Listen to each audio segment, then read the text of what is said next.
Welcome student. आज हम लोग पढ़ेंगे पाठ 8 स्वरनाम यानी प्रनाउन। तो आइए देखते हैं सबसे पहले क्या लिखा हुआ है। एक दर्जी ने दिन रात मेहनत की। दर्जी की एक लड़की और एक लड़का था।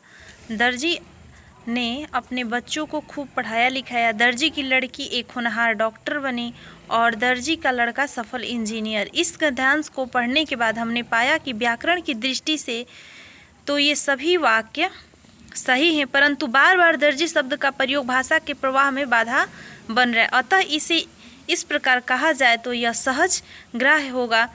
एक दर्जी ने दिन रात मेहनत की। उसकी एक लड़की और एक लड़का था। उसने अपने बच्चों को खूब पढ़ाया लिखाया। उसकी लड़की एक होनहार डॉक्टर बनी और उसका लड़का सफल इंजीनियर। तो देखिए इस पॉइंट में लिखा हुआ है कि जिन शब्दों का संज्ञा के स्थान पर प्रयोग हो वे स्वरनाम कहलाते हैं। जिन शब्दों का संज्ञा के स्थान पर प्रयोग हो वे स्वरनाम कहलाते हैं। जैसे मैं, तुम, आप, वह, वे, यह, ये, कौन, कोई आदि स्वरनाम वाक्य में एक ही संज्ञा को पुनरुक्ति दोष से बचाते हैं। नेक्स्ट पॉइंट है हम लोग का स्वरनाम के भेद। हिंदी में स्वरनाम 6 प्रकार के होते हैं। पहला है पुरुषवाचक स्वरनाम, दूसरा है निश्चकवाचक स्वरनाम, तीसरा अनिश्चयवाचक स्वरनाम, चौथा प्रश्नवाचक, पांचवा संबंधवाचक, छठा निजवाचक स्वरनाम। तो सबसे हम लोग प्रथम पॉइंट समझेंगे पुरुषवाचक स्वरनाम। चाचा जी ने बच्चों से कहा, मैं आज तुम्हें चिड़ियाघर घुमाने ले चलूँगा, तुम सब जल्दी से तैयार हो जाओ, जो तैयार नहीं होगा उसे छोड़ जाएंगे। उपयुक्त वाक्यों में मैं का प्रयोग वक्ता ने अपने लिए, तुम्हें और तुम श्रोता अर्थात बच्चों के लिए और उसे अन्य व्यक्ति के लिए प्रयुक्त किया गया। अतः ये सभी पुरुषवाचक स्वरनाम हैं। अब देखिए पुरुषवाचक स्वरनाम का परिभाषा मैं आप लोग को बता देती हूँ। कॉपी में नोट कर लीजिएगा और इसे याद कीजिएगा। जो स्वरनाम बोलने वाले, सुनने वाले या जिसके बारे में कुछ कहा जाए उसके लिए प्रयोग किए जाते हैं पुरुषवाचक स्वरनाम कहलाते हैं। मैं एक बार और आप लोग को समझने के लिए पढ़ देती हूँ। जो स्वरनाम बोलने वाले, सुनने वाले या जिसके बारे में कुछ कहा जाए उसके लिए प्रयोग किए जाते हैं पुरुषवाचक स्वरनाम कहलाते हैं। पुरुषवाचक स्वरनाम के 3 भेद हैं। पहला है उत्तम पुरुष, दूसरा है मध्यम पुरुष और तीसरा है अन्य पुरुष। तो सबसे पहले हम लोग इस पॉइंट को जानेंगे कि उत्तम पुरुषवाचक स्वरनाम क्या है। देखिए क नंबर में लिखा हुआ है कि मैं विद्यालय जा रहा हूँ, हमें सत्य के पथ पर चलना चाहिए, मेरा घर बहुत बड़ा है, हमारा घर स्कूल के पास है। इन वाक्यों में मैं, हमें, मेरा, हमारा आदि उत्तम पुरुषवाचक स्वरनाम है, क्योंकि इन सभी शब्दों का प्रयोग वक्ता ने अपने लिए किया है। उत्तम पुरुष, देखिए मैं एक बार और पढ़ देती हूँ। इन वाक्यों में मैं, हमें, मेरा, हमारा आदि उत्तम पुरुषवाचक स्वरनाम है, क्योंकि इन सभी शब्दों का प्रयोग वक्ता ने अपने लिए किया है। यानी देखिए यहाँ पे मैं, मेरा, हमें, हमारा, यानी वो खुद के लिए इसका उपयोग किया है। अब देखिए यहाँ पे इस पॉइंट में उत्तम पुरुषवाचक स्वरनाम किसे कहते हैं, इस पॉइंट को समझिए आप लोग। जिन स्वरनाम शब्दों का प्रयोग वक्ता या लेखक अपने लिए करता है उन्हें उत्तम पुरुषवाचक स्वरनाम कहते हैं। अब देखिए इस पॉइंट में दिया हुआ है मध्यम पुरुषवाचक स्वरनाम। क में दिया है तुम बहुत खाते हो, तुम्हारी माताजी आ रही हैं, तुम्हें क्या चाहिए, आपके पिताजी मुंबई से आ रहे हैं। इन वाक्यों में तुम, तुम्हारी, तुम्हें, आपके आदि मध्यम पुरुषवाचक स्वरनाम है। इस तरह तू, आप सामने उपस्थित व्यक्ति के लिए मध्यम पुरुषवाचक स्वरनाम है, यानी वह इस मध्यम पुरुषवाचक का उपयोग किया गया है सामने वाले व्यक्ति के लिए। देखिए यहाँ पे दिया हुआ है तुम, तुम्हें, तुम्हारी, आपके, यानी इससे मध्यम पुरुष से सामने वाले व्यक्ति के लिए हम लोग उपयोग कर रहे हैं। तो अब इस पॉइंट को हम लोग पढ़ेंगे, यानी मध्यम पुरुषवाचक स्वरनाम किसे कहते हैं या मध्यम पुरुषवाचक स्वरनाम से आप क्या समझते हैं। तो आइए नेक्स्ट पॉइंट हम लोग पढ़ें। क्या लिखा हुआ है, जिन स्वरनाम शब्दों का प्रयोग वक्ता श्रोता के लिए करता है उन्हें मध्यम पुरुषवाचक स्वरनाम कहते हैं। मैं एक बार और आप लोग को समझने के लिए पढ़ देती हूँ। जिन स्वरनाम शब्दों का प्रयोग वक्ता श्रोता के लिए करता है उन्हें मध्यम पुरुषवाचक स्वरनाम कहते हैं। मध्यम पुरुष में आप का प्रयोग आदर के लिए, जैसे आइए, आप हमारे साथ चलिए, सम्मान देने योग्य अन्य पुरुष के लिए भी आपका प्रयोग होता है, जैसे गांधी जी के लिए आपको हमारा सत सत प्रणाम है, भारत सदैव आपका ऋणी रहेगा। अब देखिए सबसे लास्ट पॉइंट है अन्य पुरुषवाचक स्वरनाम। तो काम में दिया है वह फुटबॉल खेल रहे हैं, वे नैनीताल घूमने जा रहे हैं। तो इन वाक्यों में वह वे शब्द अन्य पुरुषवाचक सर्वनाम है। इसी तरह यह, ये, उसे, उसने, उन्होंने, इन्होंने आदि अन्य पुरुषवाचक सर्वनाम कहते हैं। अब देखिए यहाँ पे दिया हुआ है इस पॉइंट में कि जिन स्वनाम शब्दों का प्रयोग कहने, बोलने अथवा लिखने वाला किसी अन्य के लिए करता है उन्हें अन्य पुरुषवाचक स्वनाम कहते हैं। दूसरा पॉइंट है निजवाचक स्वनाम। यह साइकिल मेरी है। देखिए इस चित्र में यह साइकिल मेरी है और दूसरे चित्र में दिखाया गया कि वह सीमा का स्कूल है। तो इन वाक्यों में यह वह शब्द क्रमशः साइकिल व स्कूल के लिए निश्चित रूप से संकेत कर रहे हैं, अतः ये निजवाचक स्वनाम है। तो इस पॉइंट में देखिए कि निजवाचक स्वनाम किसे कहते हैं या इसे आप क्या समझते हैं, इस पॉइंट को आप लोग याद कीजिएगा और कॉपी में नोट भी कर लीजिएगा। जिन स्वनामों से समीपवर्ती या दूरवर्ती व्यक्तियों, प्राणियों या वस्तुओं आदि का बोध हो उसे निश्चयवाचक स्वनाम कहलाते हैं। समीपवर्ती के लिए मैं एक बार और पढ़ देती हूँ आप लोग को समझने के लिए। जिन स्वनामों से समीपवर्ती या दूरवर्ती व्यक्तियों, प्राणियों या वस्तुओं आदि का बोध हो वे निश्चयवाचक स्वनाम कहलाते हैं। समीपवर्ती के लिए यह, वे, यह, ये, दूरवर्ती के लिए वह, वे आते हैं। यह, ये, वह, वे स्वरनाम संकेतवाचक भी कहलाते हैं। तीसरा देखिए अनिश्चयवाचक स्वनाम। बाजार से कोई भी सामान ले आना। देखिए इस पॉइंट में दिया हुआ है, इस चित्र में दिया हुआ है कि बाजार से कोई भी सामान ले आना। दूसरे चित्र में चाय में कुछ गिर गया है। इस चित्र में संबोधन कर रहा है लड़का कि चाय में कुछ गिर गया है। अब देखिए नीचे दिया हुआ है कि इन वाक्यों में कोई कुछ अनिश्चयवाचक स्वनाम है क्योंकि इनसे किसी निश्चित स्थान या वस्तु का बोध नहीं हो रहा है। अब देखिए इस पॉइंट में दिया हुआ है कि जिन स्वनाम शब्दों से किसी निश्चित व्यक्ति, प्राणी या वस्तु का बोध न हो उसे अनिश्चयवाचक स्वनाम कहते हैं।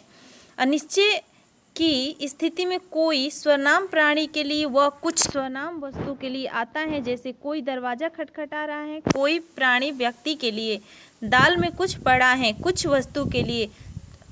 चौथा नंबर है हम लोग का संबंधवाचक स्वनाम।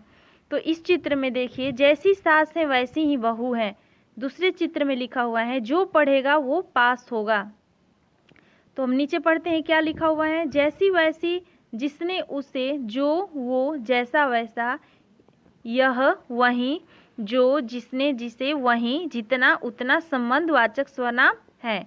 अब देखिए संबंधवाचक का परिभाषा दिया हुआ है कि मिश्रित वाक्यों में जिन स्वनाम शब्दों से प्रधान वाक्य का आश्रित वाक्य से संबंध ज्ञात हो उसे संबंधवाचक स्वनाम कहते हैं। पांचवा दिया हुआ है प्रश्नवाचक स्वनाम। पांचवा पॉइंट है हम लोग का प्रश्नवाचक स्वनाम। क नंबर में दिया है दरवाजा किसने खोला, तृप्ति के घर कौन आया है। ग नंबर में दिया है किसने कहा कि बारिश होगी। घ नंबर में दिया है क्या नेहा रचना के घर गई थी। इन वाक्यों में किसने, कौन, क्या शब्दों से प्रश्नों का बोध हो रहा है, अतः ये प्रश्नवाचक स्वनाम है। जिन स्वनाम शब्दों का प्रयोग प्रश्न पूछने के लिए किया जाता है उन्हें प्रश्नवाचक स्वनाम कहा जाता है। प्राणीवाचक संज्ञाओं के लिए कौन, किसने, किसे स्वनाम का प्रयोग किया जाता है। अप्राणीवाची संज्ञाओं के लिए क्या का प्रयोग किया जाता है। छठा है हम लोग का निजवाचक स्वनाम। क नंबर में दिया है तुम अपने आप सामान उठा लो। ख नंबर में दिया है मैं खुद चाय बना लूँगी। ग हम स्वयं कलकत्ता पहुँच जाएंगे। घ वह आप ही चला जाएगा। इन वाक्यों में अपने, आप, खुद, स्वयं, आप, अपने आप प्रयुक्त होने के कारण निजवाचक स्वनाम है। अब देखिए यहाँ इस पॉइंट में निजवाचक स्वनाम का परिभाषा दिया हुआ है। जो स्वनाम शब्द कर्ता अपने लिए प्रयोग करता है उसे निजवाचक स्वनाम कहते हैं।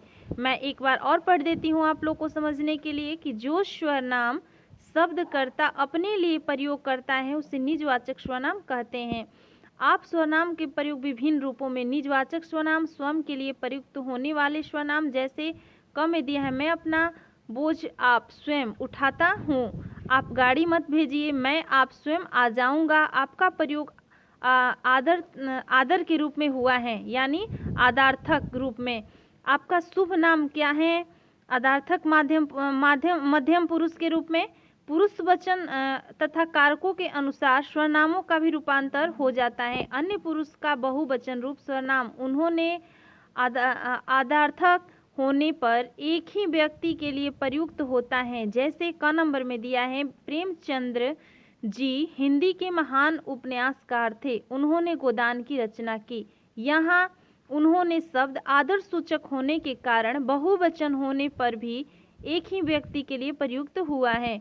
उत्तम पुरुष और मध्यम पुरुष बहुवचन रूप वाले स्वनाम एक व्यक्ति के लिए भी प्रयुक्त किए जाते हैं। जैसे क में दिया है अब तुम चलो अर्थात अब तू चल। ख में दिया है अब हम आराम करते हैं अर्थात अब मैं आराम करता हूँ।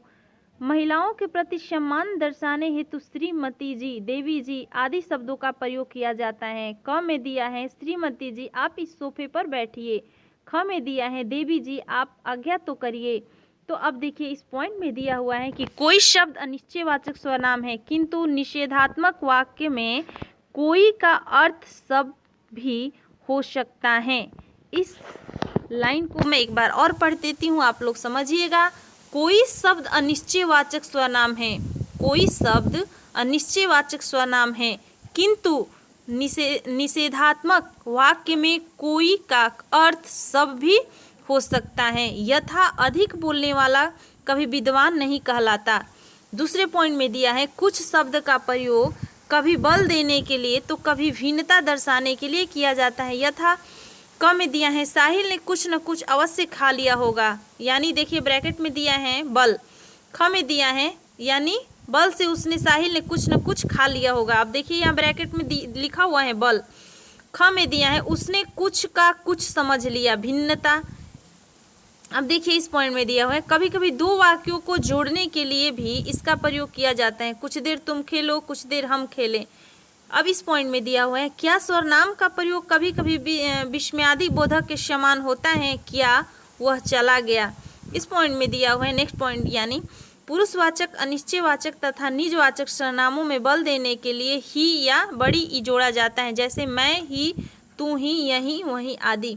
अनिश्चयवाचक सर्वनामों में भी का प्रयोग किया जाता है। जैसे कोई भी आए, कोई कुछ भी करे मुझे क्या, यानी कोई भी आए कोई कुछ भी करे मुझे क्या। तुम्हें परीक्षा केंद्र पर छोड़ने मैं भी चला जाता तो अच्छा होता। अब देखिए इस पॉइंट में दिया हुआ है निम्नलिखित स्वरनामों के पुनरावृत्ति रूप में प्रयोग विशिष्टता प्रदान करते हैं। देखिए यहाँ पे 10 पॉइंट दिया हुआ है, 10 पॉइंट को मैं पढ़ूंगी, आप लोग समझिएगा और इसको देखिएगा। किस को समझाएं कोई समझता ही नहीं। कहाँ नहीं ढूंढा तुम्हें। कौन आया था वहाँ। क्या तुम्हारे लिए क्या क्या नहीं किया हमने। कुछ याद आ रहा है अब। कोई शिमला जाने के लिए कोई न कोई गाड़ी तो मिलेगी। जो मोती हाथ लगे वहीं चुन लो। जो कुछ मिला लुटेरों ने सब लूट लिया। जो कुछ मिला लुटेरों ने सब लूट लिया। जो कुछ हाथ लगा चोर सब ले गए। ये 9th पॉइंट है हम लोग का। जिसके हिस्से जो आया वह ले लो। और ये 10 पॉइंट है हम लोग का अपना भाग्य है, जो मेरे भाग्य में है वहीं तो मिलेगा। अब देखिए अब यहाँ पे कुछ पॉइंट दिए हुए हैं, इसे आप लोग समझिएगा। जिन शब्दों का संज्ञा के स्थान पर प्रयोग हो वे स्वरनाम कहलाते हैं। स्वरनाम के 6 भेद होते हैं। पुरुषवाचक स्वरनाम, निश्चयवाचक स्वरनाम, अनिश्चयवाचक स्वरनाम। पीछे बैक पेज पर मैं पढ़ाई थी, वहीं यहाँ पे शॉर्ट आंसर में दिया हुआ है, इसे आप लोग याद कीजिएगा। संबंधवाचक स्वरनाम, प्रश्नवाचक स्वरनाम और निजवाचक स्वरनाम, यानी इस स्वरनाम के 6 भेद होते हैं और 6 भेदों का यहाँ पे नाम दिया हुआ है। इसके बाद नेक्स्ट पॉइंट है जो स्वरनाम शब्द वक्ता बोलने या कहने वाले, श्रोता सुनने वाले या अन्य जिसके विषय में कहा जाए उसका बोध कराते हैं उन्हें पुरुषवाचक स्वरनाम कहते हैं। जिन स्वनाम शब्दों का प्रयोग वक्ता या लेखक अपने लिए करता है उन्हें उत्तम पुरुषवाचक स्वनाम कहते हैं। उसके बाद नेक्स्ट पॉइंट है हम लोग का कि जिन स्वनाम शब्दों का प्रयोग वक्ता श्रोता के लिए करता है उन्हें मध्यम पुरुषवाचक स्वनाम कहते हैं। नेक्स्ट पॉइंट, जिन स्वनाम शब्दों का प्रयोग कहने, बोलने या लिखने वाला किसी अन्य के लिए करता है उन्हें अन्य पुरुषवाचक स्वनाम कहते हैं। इसके बाद नेक्स्ट पॉइंट है, जिन स्वनामों के समीपवर्ती या दूरवर्ती व्यक्तियों, प्राणियों या वस्तुओं आदि का बोध हो वे निश्चयवाचक स्वनाम कहलाते हैं। अब देखिए इसके बाद है नेक्स्ट पॉइंट, जिन स्वनामों शब्दों से किसी निश्चित व्यक्ति, प्राणी या वस्तु का बोध न हो उन्हें अनिश्चयवाचक स्वनाम कहते हैं। इसके बाद नेक्स्ट पॉइंट है, मिश्रित वाक्यों में जिन स्वनाम शब्दों से प्रधान वाक्य का आश्रित वाक्य से संबंध ज्ञात हो उन्हें संबंधवाचक स्वनाम कहते हैं। उसके बाद है नेक्स्ट पॉइंट, जिन स्वनाम शब्दों का प्रयोग प्रश्न पूछने के लिए किया जाता है उन्हें प्रश्नवाचक स्वनाम कहा जाता है। इसके बाद है सबसे लास्ट पॉइंट दिया हुआ है कि जो स्वनाम शब्द कर्ता के लिए स्वयं, खुद, अपने आप प्रयोग करता है निजवाचक स्वनाम कहलाता है। तो आप लोग इसे ध्यान से समझिएगा और इसे पढ़िएगा। धन्यवाद।